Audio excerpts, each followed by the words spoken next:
Assalamualaikum warahmatullahi wabarakatuh. Alhamdulillahirrahmanirrahim. Siang ini kita bertemu kembali dalam acara Ngobrol Sersan, ngobrol soal serius dengan santai. Pemirsa, siang hari ini kita akan bicara COVID di Kota Semarang. Tentu COVID di Kota Semarang cukup menyita perhatian kita semua, karena juga pernah menjadi perhatian nasional karena ada data yang beda data. Untuk siang hari ini kita akan bicara dengan Bapak Kepala Satpol PP Kota Semarang, yaitu Bapak Fajar Purwoto SHMM. Assalamualaikum Pak Fajar. Waalaikumsalam Mas. Begini Pak Fajar, Satpol PP mempunyai peranan yang penting dalam pencegahan COVID di Kota Semarang. Ya. Sebetulnya bagaimana sih tupoksi Satpol PP untuk mengendalikan COVID di Kota Semarang itu, Pak Fajar? Ya. Terima kasih Mas. Jadi memang saat ini peran Satpol PP menjadi gugus tugas hampir seluruh Indonesia. Jadi kita TNI Polri selalu diperintahkan oleh masing-masing gubernur, wali kota, bupati untuk bagaimana benar-benar memutus mata rantai COVID ini ya, sehingga masing-masing kabupaten kota termasuk kami ini di Kota Semarang selalu menjadwalkan kegiatan UCC. Dari ini kita mulai sejak Maret Mas, sejak Maret sampai sekarang. Jadi di Polres juga ada patroli malam itu 3 kali, terus dari kecamatan, kelurahan, Koramil juga sudah jalan, Kodim, CPM jalan, kami juga jalan. Jadi di Satpol itu ada kegiatan satu Satgas Mobiling yang setiap hari dia muter di beberapa titik sekota Semarang. Kemudian Satgas Besar yang langsung saya tangani. Jadi Satgas Besar itu 2 kali dalam waktu seminggu atau mungkin seminggu 3 kali Mas. Iya. Bedanya apa itu antara dua kalau tim itu? Satgas Mobiling itu hanya kami laksanakan khusus petugas Satpol. Jadi yang regu pagi kita kan ada 3 regu Mas setiap hari itu. Regu pagi itu 15 orang dibantu PPUD, penegak peraturan undang-undang, itu yang membackup. Jadi dia mobile ke beberapa titik, misalkan mau ke Pasanjuar, berarti dia bisa berhenti di mana? Di ini Tawang, kemudian Poncol, baru Pasanjuar. Nanti langsung dilakukan pendataan yang tidak pakai masker mana. Kalau kami yang langsung saya tangani pasti kami melibatkan Polres, Koramil, Polsek dan camat setempat. Tim gabungan gitu Pak? Iya, gabungan. Intinya tim gabungan besar. Iya. Terus ini kan sudah melakukan razia, sudah istilahnya melakukan pengawasan, terus hasilnya bagaimana Pak? Datanya gitu. Iya. Jadi memang kami sadari ya, sejak awal itu kita jenuh juga Mas. Tiap hari masak gini-gini terus ya. Begitu juga masyarakatnya ada yang berpendapat bahwa corona ini tidak ada. Ya padahal yang meninggal sudah banyak kan. Nah, tetap kita terus memotivasi mereka untuk memutus mata rantai. Jadi dari Pak Wali sudah sampai 5 kali, PKM 1, PKM 2, PKM 3, PKM 4, ini terakhir yang perawal 2020 tahun nomor 57 ya, nomor 57. Itu juga kami mobile terus. Akhirnya saya berpikir kalau orang kita sita KTP-nya, kita suruh nyapu, kita suruh bosan, lama bosan. Akhirnya kami memberikan improvisasi. Orang yang taat kami beri reward itu. Ada datanya nggak Pak yang sudah diberi sanksi gitu, mungkin administrasi atau mungkin juga sepertinya kemarin ada sanksi untuk menyapu makam, kemudian juga disuruh push up, itu bagaimana itu? Ada datanya itu Pak? Data ada Mas. Jadi kita setiap melakukan tindakan itu pasti kami laporin ke Pak Gubernur ya, karena dulu Semarang itu 9 kabupaten kota yang selalu diawasi oleh Provinsi Jawa Tengah karena pernah zona merah. Sekarang kita maksimalkan dengan kita cari terobosan.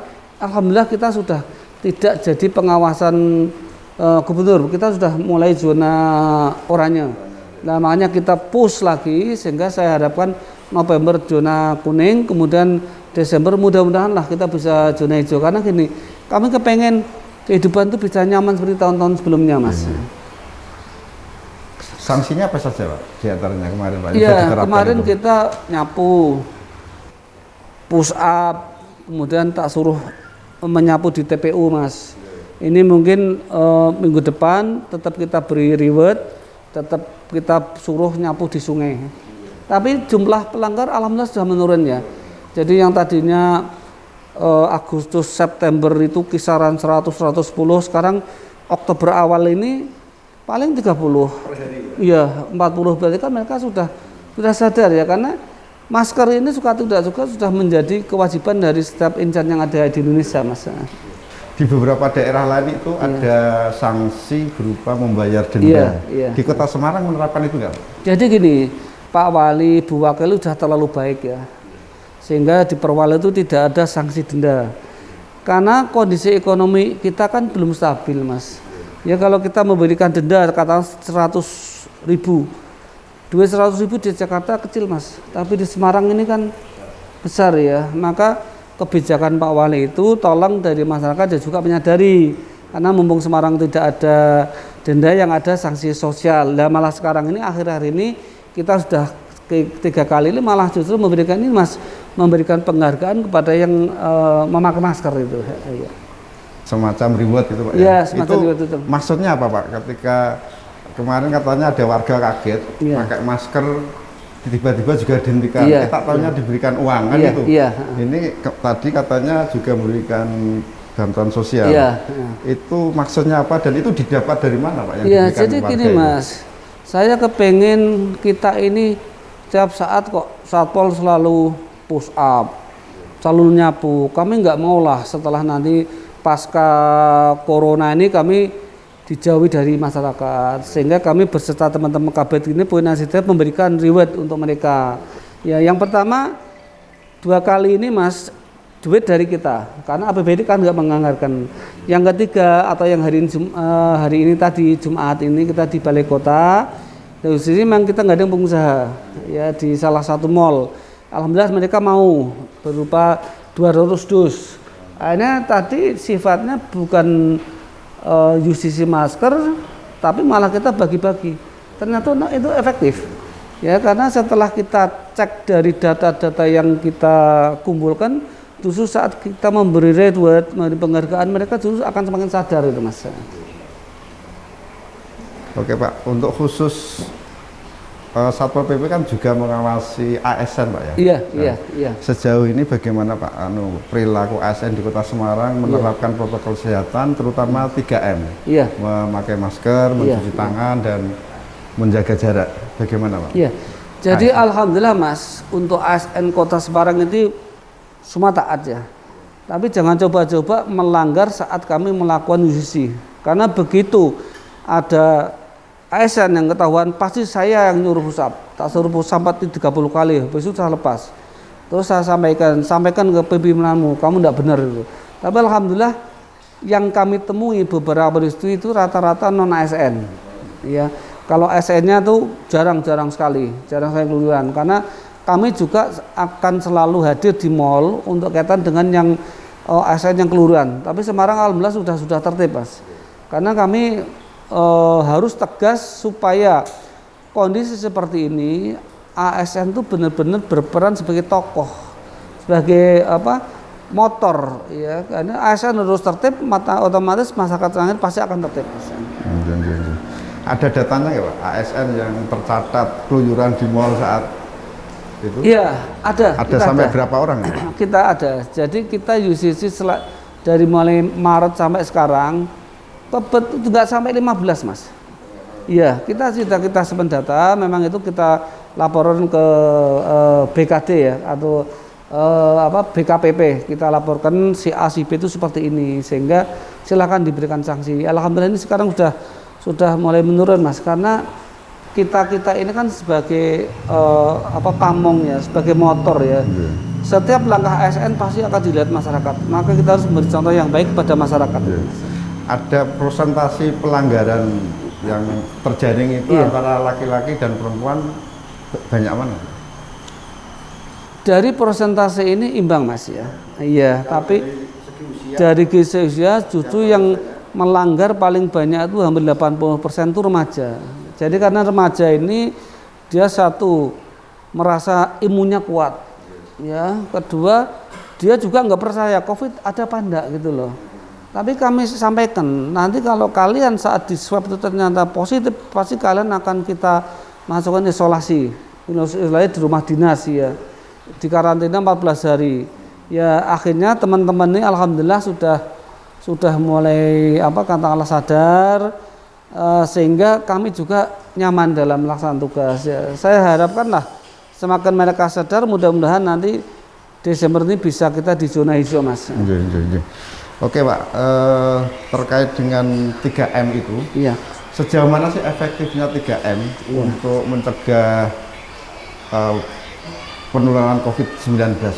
3M itu? Iya, jadi satu kita memakai masker ya, itu memang satu harus bisa masker itu yang tebel Mas ya. Masker itu enggak, kan sekarang ada yang scuba dilarang ya. Ya, yang idealnya yang seperti ini Mas. Ini kan dari medis ya. Kalau pakai scuba silakan, tapi double. Karena virus ini dia terbang di mana kapan kita enggak ngerti ya. Maka kami sampaikan bahwa kamu pakai masker itu ya untuk kesehatanmu sendiri. Satpol PP hanya memberitahu. Makanya saat kalian melanggar pasti Satpol PP akan memberikan punishment gitu. Itu. Kemudian jaga jarak. Jaga jarak itu ditaati karena saat kita bersentuhan kita nggak ngerti apakah orang itu OTG atau bukan. Kemudian kerumunan. Memang ada satu hal yang kami tidak bisa melakukan saat kemarin ada demo. Ya. Kenapa demo sekian ribu tidak kami bubarkan? Ya pasti ngapain kita bubarkan? Pasti akan bermasalah buat kita ya. Tapi di Perwal nomor 57 tahun 2020 kerumunan diperbolehkan selama tidak lebih dari 100. Kalau lebih dari 100 pasti saya bubarkan. Yeah. Tapi kemarin juga tidak bisa berdaya Pak ya. Iya, karena kondisinya seperti itu Pak. Kondisi seperti itu Yeah. sehingga kami bisa saling memahami. Yeah. Karena pasti kalau seandainya kami ini nekat membubarkan pasti akan konflik. Yeah. Pak Fajar, dulu waktu awal-awal Pak Fajar juga sudah pernah kena corona Pak waktu itu Pak. Bagaimana Pak psikologis Bapak waktu itu Pak ketika kena itu Pak? Iya, jadi saat itu saya OTG Mas, orang tanpa gejala ya, habis kita UCC karena ada keperluan saya melakukan swab, ternyata positif. Ternyata nggak nyaman Mas, orang positif satu diisolasi mandiri. Saat itu bulan Mei itu orang benar-benar jijik, katakanlah jijik sama orang-orang yang terkena positif corona ya. Dia diasingkan. Pasti tetangga-tetangga baru mendekat. Kemudian anak istri kita juga tidak boleh dekat karena kalau dekat pasti tertular. Maka beban moral kita saat kita diasingkan, saat kita salah itu luar biasa beratnya. Maka saya minta taati protokol kesehatan itu sehingga dengan protokol kesehatan ini kalian bisa mengikuti, bisa taat, insya Allah sehatlah gitu aja. Tapi apakah memang seharusnya seperti itu Pak? Artinya dikucilkan bagi penderita COVID Pak? Iya, karena orang yang sudah OTG, orang sudah positif, dia harus isolasi 14 hari. Karena kalau OTG itu berkeliaran bisa menulari Mas. Yang OTG itu sehat, karena saat itu saya sehat, nggak ada apa-apa. Tapi begitu saya dilepas, pasti virus saya akan memberikan ke beberapa orang. Makanya sekarang kalau orang berpikir kenapa harus keras, harus diisolasi, ya karena kita kan memutus mata rantai itu. Kuncinya memutus mata rantai. Siapa yang sakit ya dia harus diisolasi. Tapi bukan penyakit aib Pak ya, artinya bukan, COVID bukan. Pak kan ya. Ya yang jadi yang poin kan bukan aib tapi memang harus jaga jarak, harus dijauhi untuk kesehatan. Yang jadi masalah warga kita tuh sekarang kalau ada orang corona pasti dia sepertinya sesuatu yang harus dijauhi, padahal tidak. Orang yang kena corona harus dimotivasi. Kenapa yang corona meninggal? Karena posisi dia sudah ada penyakit penyerta, sehingga dia pakai ventilator, posisi napas tidak baik, iyalah paru-parunya terkunci, pasti dia akan meninggal. Tapi memang kenyataannya seperti itu Pak. Iya, karena iya. itu mengapa Pak? Ketika orang kena corona kemudian seperti aib itu kenapa Iya. ya? Jadi gini, kondisi masyarakat kita ini belum siap menerima penderita COVID ya. Maka saya minta, ayolah kalau ada warga kalian itu positif COVID, jadi bombong, dimotivasi. Justru semakin kita stres, imun kita semakin turun, maka akan mempercepat proses kematian. Tapi semakin kita nyaman, kita merasa sehat, obat masuk, vitamin masuk, kita akan sembuh, Mas. Iya, Pak. Kembali ke masalah pemberian reward. Iya. Itu ide awalnya bagaimana Pak Fajar bisa kemudian memunculkan bagaimana sih mengedukasi warga kemudian memberikan sesuatu gitu. Iya. Itu awalnya bagaimana? Iya. Pak? Jadi tadi sampaikan ada hal-hal kejenuhan kita, Mas. Masyarakat juga jenuh ya setiap saat ketemu kita ini, wah satpol justisi. Sehingga kalau tertangkap kita, pasti kita suruh push up, kita suruh membersihkan kuburan. Terus saya pikir kenapa sih kita tidak memberikan reward kepada mereka yang sudah taat. Nah, ternyata yang kita berikan kepada mereka yang taat, mereka juga senang. Nah, berarti apa yang dia pakai selama ini ada yang menghargai. Walaupun barangkali nilainya tidak seberapa, Mas ya, tapi kepedulian kita kepada mereka itu yang menjadi terobosan. Dan ini akan kami lakukan sampai dengan bulan Desember. Dan kami akan mengurangi sanksi sosial. Ya karena untuk nyapu juga kurang efektif, push up juga kurang efektif. Maka nanti setiap kali di sisi akan kami berikan mereka reward yang tertib memakai masker. Sampai Desember rencananya. Iya, iya. Ini Kota Semarang akan melakukan pilwakot, Pak. Iya. Kewenangan Satpol PP untuk melakukan pengawasan itu sampai sejauh mana? Apakah juga bisa mengawasi penyelenggara pilwakot, kemudian calon dan juga warga? Bisa. Iya. Kami saat ini percaya saja karena di Kota Semarang kan calon tunggal. Yang buat perwal yang tanda tangan itu ya wali kota, ya Mas Hendy. Kebetulan Mas Hendy calon tunggal. Ya jadi beliau tahu persis mana-mana saatnya mana berapa orang yang dia kumpulkan. Jadi setelah kami amati saat ini memang masih tertib, berjalan tertib ya. Saya terima kasih kepada calon tunggal ini sehingga kami juga tidak harus mobile ngecek satu persatu karena yang membuat perwal yang mulai aturan-aturan itu ya Mas Hendy sama Mbak Ita sehingga kami hanya monitor saja. Tapi apabila ada tim sukses yang lebih dari 100 pasti kami bubarkan ya karena justru merugikan calon ini. Tapi saya pastikan Mas Hendy, Mbak Ita itu tahu persis aturan-aturan main sehingga kami hanya tinggal mengamati sama mengawal saja, Mas. Terakhir ini Pak, ya. Saran dan harapan Pak Fajar kepada warga Kota Semarang menghadapi COVID-19 yang sejauh ini belum tahu sampai kapan bagaimana? Iya, saya hanya mengharap gini, jangan sekali-kali menyepelekan COVID, ya karena COVID itu ada dan ini sedunia. Siapa yang menciptakan itu tidak usah berbicara negara A, negara B, ini adalah ciptaan Allah untuk menguji seberapa kuat keimanan kita. Ya, kedua taati protokol kesehatan. Jadi pakai masker, cuci tangan, jaga jarak kerumunan. Dan sekarang orang-orang itu malam kumpul di Kota Semarang nggak ada masalah karena memang perwal kita yang 57/2020 itu memang membolehkan PKL kafe sampai jam 23. Ya, karena kan kami tidak akan mematikan mereka-mereka yang berusaha. Yang terakhir yang saya pesankan satu, jangan berbicara kapan COVID ini berhenti.